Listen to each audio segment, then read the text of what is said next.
Muy buen día tengan todos ustedes, les saluda con gusto su maestro de inteligencia emocional Aldo Acuña y el día de hoy voy a presentarles este tema acerca del pánico, las crisis de pánico, apoyándome en un texto que comparte la psicóloga Elsa Roca, una psicóloga doctorada en la Universidad de Valencia, investigadora y escritora también de programas complementarios en la salud mental.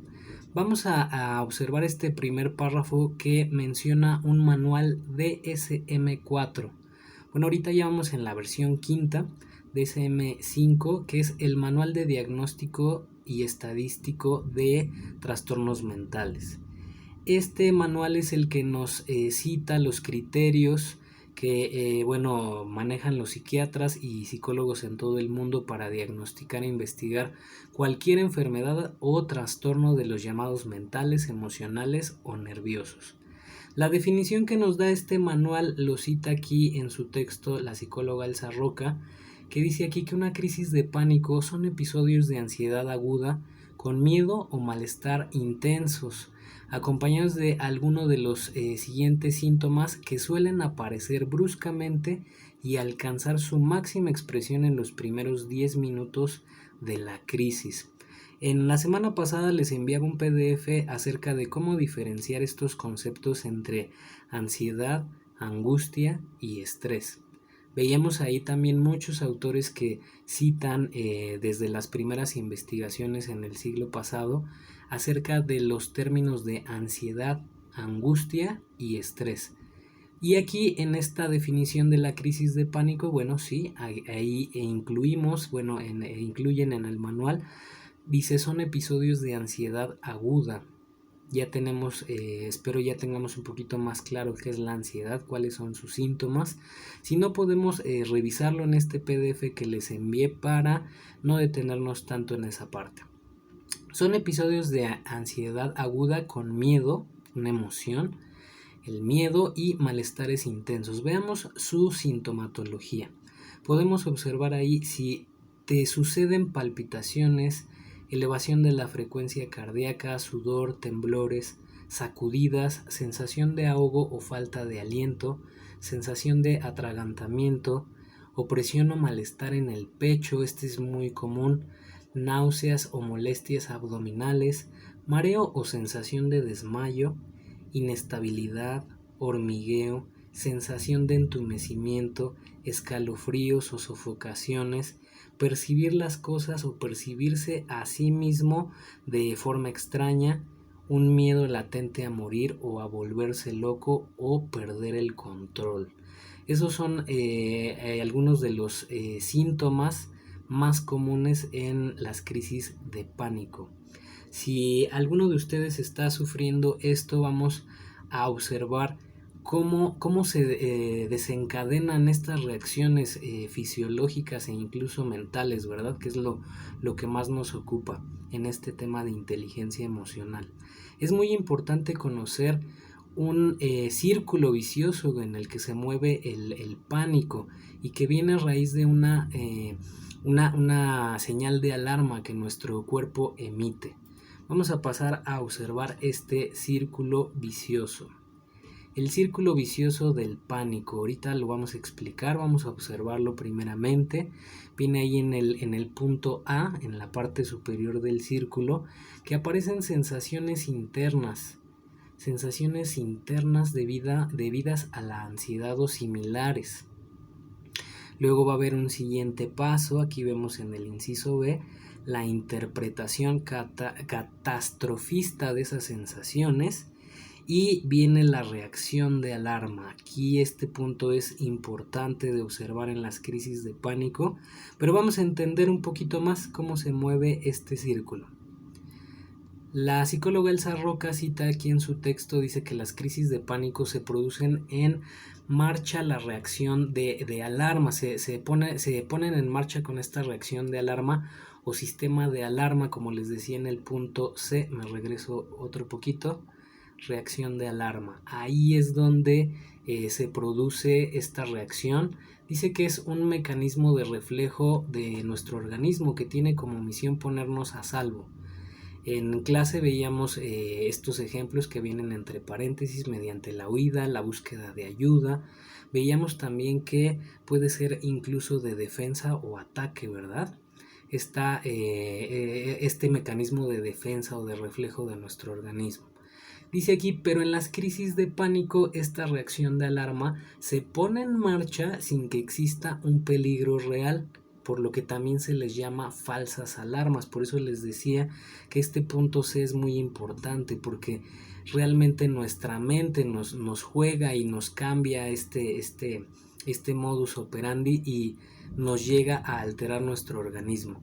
Esas falsas alarmas se producen porque evalúas como peligrosas ciertas sensaciones internas. Fíjense, por eso se detona este ataque, esta crisis, que en realidad no pueden hacerte ningún daño y que todos podemos experimentar en mayor o menor grado cuando estamos nerviosos. Entonces, si recapitulamos, es un mecanismo de defensa, pero se activa como una reacción de alarma, pero el cuerpo las evalúa como peligrosas, incluso aunque no existe el peligro real, sino las sensaciones internas son lo que te empieza a alterar esta cuestión nerviosa. Dice aquí que explicaremos cada uno de los puntos, dice la psicóloga Elsa Roca. En el punto A, las sensaciones internas. Veíamos aquí en el círculo, me regreso. Sensaciones internas. Vamos a leer qué dice este párrafito. Las sensaciones internas que pueden dar lugar al pánico suelen ser algunas de las siguientes: palpitaciones, taquicardia, sudores, escalofríos o sofocaciones, temblores o sacudidas, sensaciones de ahogo, de falta de aliento o de atragantamiento, ¿no? Como lo que veíamos en la cuestión de los síntomas. Ahí sigue citando: opresión o malestar en el pecho, náuseas, molestias, mareo, inestabilidad, desrealización, una sensación de irrealidad, de despersonalización. Aquí entran conceptos de cuestiones mentales. La desrealización, esta irrealidad o despersonalización, que es percibirse a sí mismo de forma extraña o sentirse como separado de uno mismo. O dice este término, parestesias, sensación de entumecimiento u hormigueo. Esto también puede ocurrir en cualquier extremidad del cuerpo o incluso en zonas específicas como en la cara o en el pecho, en el estómago. Es decir, se refleja en el cuerpo. Entonces dice aquí que estas sensaciones son en principio normales y típicas en la ansiedad, pero pueden alcanzar una intensidad mucho mayor al ser interpretadas en forma catastrófica. Es decir, estas reacciones, estos síntomas, ya los tenemos porque son de forma normal y típicas de la ansiedad. Son parte de este mecanismo de adaptación que tenemos, y más se acentúa por este fenómeno de distanciamiento social que estamos viviendo. Entonces se sienten los síntomas, pero a raíz de eso viene el punto B, que serían las interpretaciones catastrofistas. Dice aquí: las interpretaciones catastrofistas responsables del pánico suelen concretarse en la creencia de que las sensaciones internas son peligrosas y de que al experimentarlas estás a punto de morir, volverte loco o perder el control. En una minoría de los casos puede limitarse a la creencia de que dichas sensaciones son terribles y no pueden soportarse. Es decir, aquí la mente viene a jugar una parte importante, te viene a detonar de una forma exacerbada esos síntomas que ya traías de ansiedad, de una ansiedad natural. Se empiezan a acentuar y se intensifican, y tu mente le da una interpretación, una definición pues bastante catastrófica. Ahí es donde empiezan a crecer estas reacciones también. Y entonces, ya que nuestra mente nos jugó en contra, ahí es donde viene la reacción de alarma. Aquí vemos que dice: como señalábamos antes, la reacción de alarma o activación del programa de pánico es un mecanismo reflejo del organismo, como la capacidad de succionar o respirar, cuya misión es ayudarnos a sobrevivir cuando afrontamos un peligro. La activación de ese sistema de alarma produce las emociones, sensaciones y conductas típicas del pánico. Sin embargo, esta reacción puede producirse aunque no exista un peligro real. Basta con que creamos que estamos en peligro.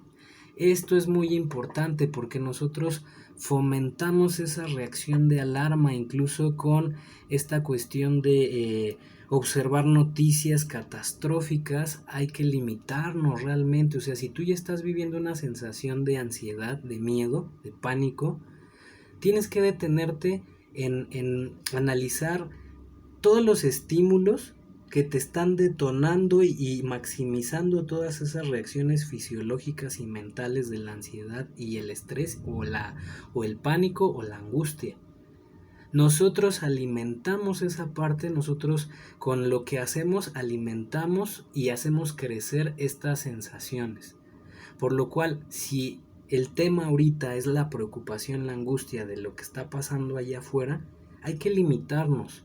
No es de que no te informes, sino de que te informes de forma adecuada y concisa, con fuentes confiables, no todo el mitote social, ¿verdad?, que ahorita generan las redes sociales. Hablamos del mitote a través de este concepto que tocábamos en inteligencia emocional con el libro de los 4 acuerdos. Ese chisme colectivo es un virus colectivo que realmente te está llevando a que estas interpretaciones catastrofistas se maximicen.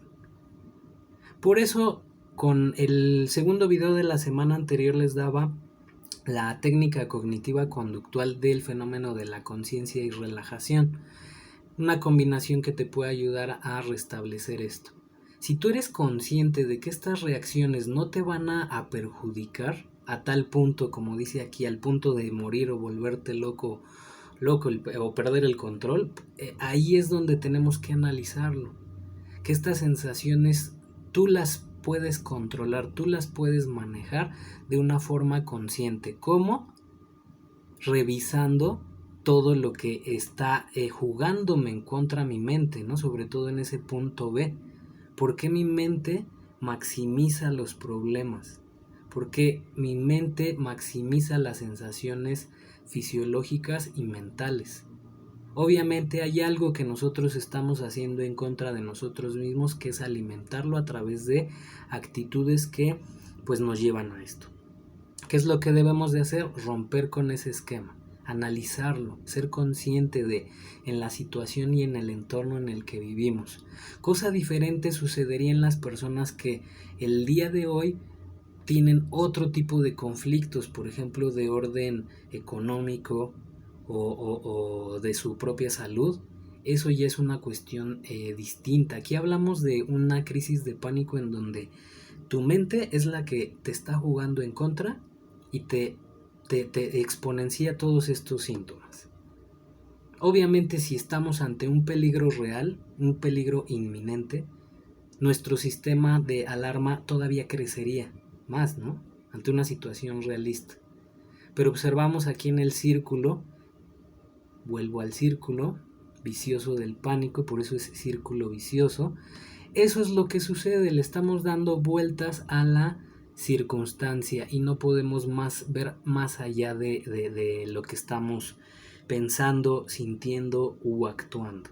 Entonces, este video lo dejo como una reflexión de lo que es la crisis del pánico, analizando el círculo vicioso, estos 3 puntos, las sensaciones internas, que les decía son los síntomas, la interpretación catastrofista de esas sensaciones y cómo se detona esta reacción de alarma.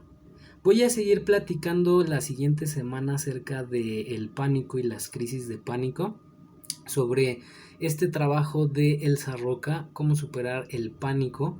Es una lectura bastante amigable que les voy a seguir compartiendo, pero me gustaría que la analizáramos juntos. Antes de enviárselas en PDF, que sí lo voy a hacer, me gustaría analizarlo con ustedes para que sea todavía de más ayuda. Le dejamos hasta aquí en este video y en el segundo video de esta semana les mando un ejercicio de respiración para relajarte, para manejar mejor este mecanismo natural que tenemos sin hiperventilarnos, sin propiciar que nosotros mismos también intensifiquemos los síntomas de la ansiedad o del miedo, del pánico. Y este video va a ser breve, ahí les daré las instrucciones y les mando un saludo a todos los grupos que me están siguiendo en mis clases, a todos los que están viendo estos videos. Espero que sean de gran ayuda. Estamos viviendo algo pues distinto a nuestra normalidad. Este distanciamiento social pues nos puede llevar a pues complicar un poquito más este proceso de la salud mental. Entonces, todos estos temas que les comparto son para que los llevemos a cabo nosotros mismos, y si hay algo que le puedo platicar a alguien y que sé que le puedo servir, adelante, hacerlo.